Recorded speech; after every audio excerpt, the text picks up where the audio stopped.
Hello everyone, and welcome to Quarantine Kids Storytime. My name is Sascha Cooper, and I'm a professional actress, dancer, choreographer, and all-round performer from Brighton in the UK. The first story I'm going to kick off with on this channel is Lewis Carroll's Alice in Wonderland.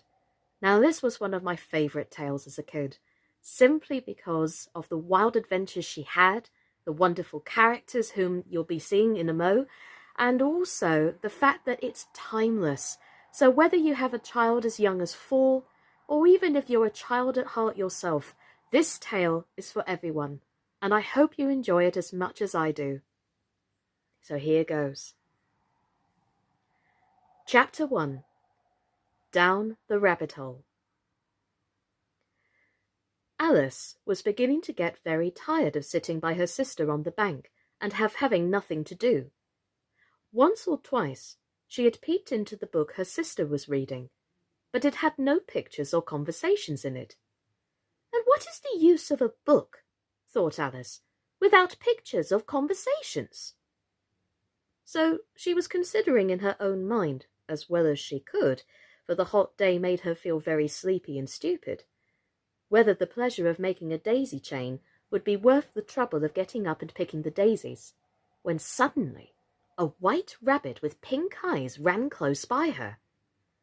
There was nothing so very remarkable in that, nor did Alice think it so very much out of the way to hear the rabbit say to itself, oh dear, I shall be late." When she thought it over afterwards, it occurred to her that she ought to have wondered at this, but at the time it all seemed quite natural. But when the rabbit actually took a watch out of its waistcoat pocket and looked at it, and then hurried on, Alice started to her feet, for it flashed across her mind that she had never before seen a rabbit with either a waistcoat pocket or a watch to take out of it. And burning with curiosity, she ran across the field after it, and fortunately was just in time to see it pop down a large rabbit hole under the hedge. In another moment, down went Alice after it, never once considering how in the world she was to get out again. The rabbit hole went straight on like a tunnel for some way, and then dipped suddenly down, so suddenly that Alice had not a moment to think about stopping herself before she found herself falling down a very deep well. Either the well was very deep, or she fell very slowly, for she had plenty of time as she went down to look about her, and to wonder what was going to happen next. First, she tried to look down and make out what she was coming to, but it was too dark to see anything. Then she looked at the sides of the well, and noticed they were filled with cupboards and bookshelves. Here and there she saw maps and pictures hung upon pegs. She took down a jar from one of the shelves as she passed. It was labelled Orange Marmalade, but to her great disappointment it was empty. She did not like to drop the jar for fear of keying somebody underneath, so managed to put it into one of the cupboards as she fell past it. Well, thought Alice to herself, after such a fall as this, I shall think nothing of tumbling downstairs. How brave they'll think of me at home. Why, I wouldn't say anything about it, even if I fell off the top of the house. Which was very likely true. Down, down, down. Would the fall never come to an end? I wonder how many miles I've fallen by this time, she said aloud. I must be getting somewhere near the centre of the earth. Let me see. That would be 4,000 miles down, I think. For you see, Alice had learned several things of this sort in her lessons in the schoolroom, and thought this was not a very good opportunity for showing off her knowledge, as there was no one to listen to her. But still, it was good practice to say it over. Yes, that's about the right distance. But then I wonder what latitude or longitude I've got to. Now Alice had not the slightest idea of what latitude was, or longitude either, but she thought they were nice grand words to say. Presently she began again. I wonder if I shall fall right through the centre of the earth. How funny it will seem to come out among the people that walk with their heads downwards. The antipathies, I think. She was rather glad there was no one listening at this time, but it didn't sound at all like the right word. But I shall have to ask them what the name of the country is, you know. Please, ma'am, is this New Zealand or Australia? And she tried to curtsy as she spoke. Fancy, curtsying as you're falling through the air. Do you think you could manage it? And what an ignorant little girl she'll think me for asking. Oh, no, it'll never do to ask. Perhaps I shall see it written up somewhere. Down, down, down. There was nothing else to do, so Alice soon began talking again. Dinah will miss me very much tonight, I should think. Dinah was her cat. Oh, I hope they remember her saucer of milk at tea time. Dinah, my dear, oh, I wish you were down here with me. There are no mice in the air, I'm afraid, but you might catch a bat, and that's very like a mouse, you know. But do cats eat bats, I wonder? And here Alice began to get rather sleepy, and went on saying to herself in a dreamy sort of way, Do cats eat bats? Do cats eat bats? And sometimes, do bats eat cats? For you see, she couldn't answer either question. It didn't matter which way she put it. She felt that she was dozing off, and had just begun to dream that she was walking hand in hand with Dinah, and saying to her very earnestly, Now, Dinah, tell me the truth. Did you ever eat a bat? When suddenly, thump, thump, down she came upon a heap of sticks and dry leaves, and the fall was over. Alice was not a bit hurt, and she jumped up onto her feet in a moment. She looked up, but it was all dark overhead, and before her was another long passage, and the White Rabbit was still in sight, hurrying down it. There was not a moment to be lost. Away went Alice like the wind, and was just in time to hear it say as it turned a corner, Oh, my ears and whiskers, how late it's getting! She was close behind it when she turned the corner, but the rabbit was no longer to be seen.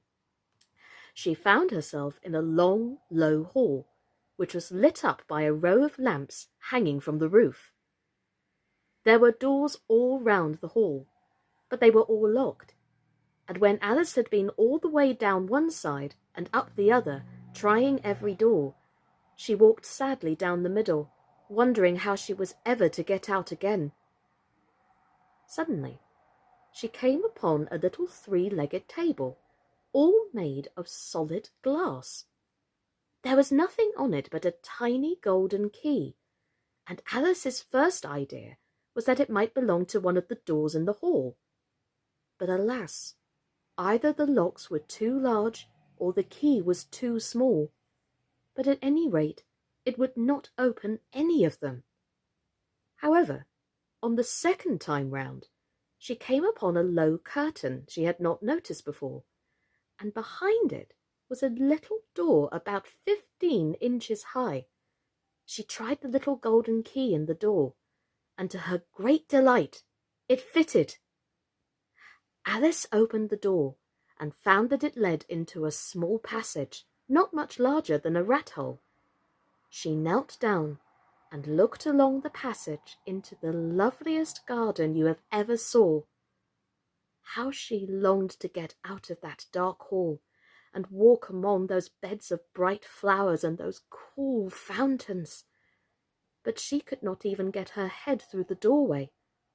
And even if my head would go through, thought poor Alice, it would be of very little use without my shoulders. Oh, how I wish I could shut up like a telescope. I think I could, if I only knew how to begin. For you see, So many out-of-the-way things had happened lately that Alice had begun to think that very few things indeed were really impossible. There seemed to be no use in waiting by the little door, so she went back to the table, half hoping she might find another key on it, or at any rate a book of rules for shutting people up like telescopes. This time she found a little bottle on it, which certainly was not here before, said Alice, and tied around the neck of the bottle was a paper label with the words "Drink me" beautifully printed on it in large letters. It was all very well to say "drink me," but the wise little Alice was not going to do that in a hurry.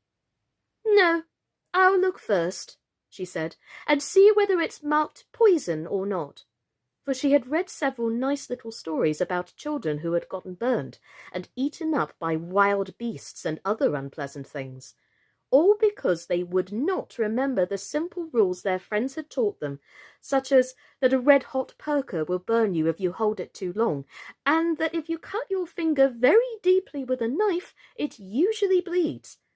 And she had never forgotten that, if you drink from a bottle marked poison, it is almost certain to disagree with you, sooner or later. However, this bottle was not marked poison, so Alice ventured to taste it, and finding it very nice, it had in fact a sort of mixed flavour of cherry tart, custard, pineapple, roast turkey, toffee, and hot buttered toast. She very soon finished it off. "Ooh, what a curious feeling," said Alice. "I must be shutting up like a telescope." And so it was indeed. She was only now 10 inches high, and her face brightened up at the thought that she was now the right size for going through the little door into that lovely garden. First, however, she waited for a few minutes to see if she was going to shrink any further. She felt a little nervous about this. "For it might end, you know," said Alice to herself, "in my going out altogether, like a candle. I wonder what I should be like then." And she tried to fancy what the flame of a candle is like after the candle is blown out, for she could not remember ever having seen such a thing. After a while, finding that nothing more happened, she decided on going into the garden at once. But alas for poor Alice! When she got to the door, she found that she had forgotten the little golden key, and when she went back to the table for it, she found she could not possibly reach it, for she could see it quite plainly through the glass, and she tried her best to climb up one of the legs of the table, but it was too slippery, and when she had tired herself out with trying, the poor little thing sat down and cried. "Come, there's no use in crying like that," said Alice to herself rather sharply. "I advise you to leave off this minute." She generally gave herself very good advice, though she very seldom followed it, and sometimes she scolded herself so severely as to bring tears into her eyes, and once she remembered trying to box her own ears for having cheated herself in a game of croquet she was playing against herself, for this curious child was very fond of pretending to be two people. "But it's no use now," thought poor Alice, "to pretend to be two people. Why, there's hardly enough of me left to make one respectable person." Soon her eye fell on a little glass box that was lying under the table.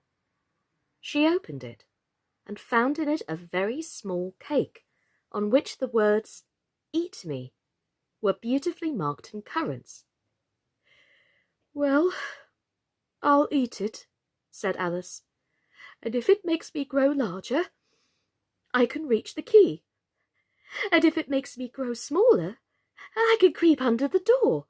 So either way, I'll get into the garden, and I don't care which happens."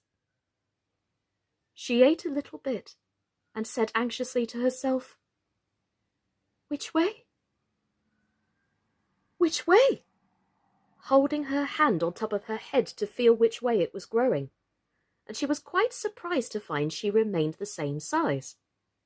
To be sure, this generally happens when one eats cake, But Alice had got so much into the way of expecting nothing but out-of-the-way things to happen that it seemed quite dull and stupid for life to go on in the same common way. So she set to work and very soon finished off the cake. Well, well, well. Which way will she grow, do you think? Will she grow up or will she grow smaller? Tune in next week to find out more about what happens in Chapter 2. Thanks for watching and listening. My name's been Sascha Cooper, and this has been Alice in Wonderland, Chapter 1. Bye-bye.